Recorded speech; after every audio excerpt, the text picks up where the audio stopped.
Խնդրեմ Արևիկ Պետրոսյան։ Հարց ուղղում եմ պարոն վարչապետին,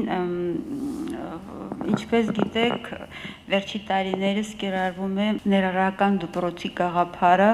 երբ հաշմանդամ երեխաները ընդգրկում են սովորական դպրոցներում եւ դա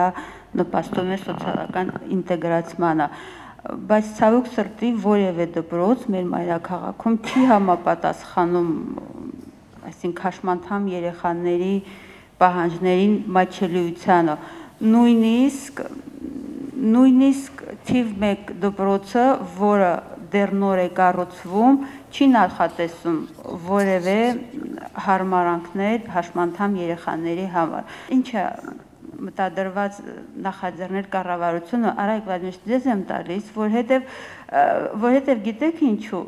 նմանատիպ հարցերը երբ մենք բարձրացնում ենք, քաղաքաշինարարությունը միշտ թեքում է քաղաքապետարանի վրա, քաղաքապետարանը պատասխանատվությունը փոխանցում է նախարարության վրա։ Դրա համար որոշել ենք, որ ձեզ ուղենք։ Շնորհակալություն, նախ երևի հարցին պետք է պատասխանատվության նախարարը, ոչ թե քաղաքաշինության նախարարը կամ քաղաքապետարանը, որտեղ դա ոչ միայն Ստեփանակերտ քաղաքի, այլ ընդհանուր կրթական այդ բարեփոխման գործընթաց է, բայց քանի որ հարցը ինձ եք ուղղել եւ խնդրել եք ես պատասխանեմ, նախ ին պատասխանից հետո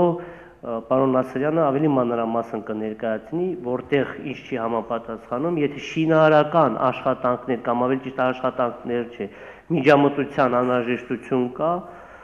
այդ հարցը երևի արդեն պարոն Նասարյանը ներկայացնելուց հետո ես խոստանում եմ, որ կառավարությունում քննարկում կլինի անհրաժեշտ նախադրյալներ կամ անհրաժեշտ պայմաններ ստեղծելու համար։ Ինչ վերաբերում է, որ մեկը քաղաքապետարանի, մեկը չգիտեմ, նախարարության կամ ընդհանուր առմամբ, հետո վերջում ինչ խնդիր կա, բերում են բարդում են կամ վարչապետի կամ նախագահի վրա, դա բնականon երևույթ է մեր երկրում տիրող, որտեղ խուսափում են պատասխանատուները տեղում կոնկրետ պատասխանելուց, որ պատասխանատվություն վերցնելուց։ Եթե չկա հնարավորություն այսօր անելու քաղաքաշինության նախարարությունը, պետք է բացատրություն տա կամ հիմնավորում ասի, որ այո, այսօր այդ հնարավորությունը չունենք։ Ծրագիրը քննարկում են, նախատեսենք մյուս տարի, բայց ինչքան հասկանում եմ, բոլորը ուզում են, որ չէ, խոսքը վերջում կառավարության ղեկավարից հնչի։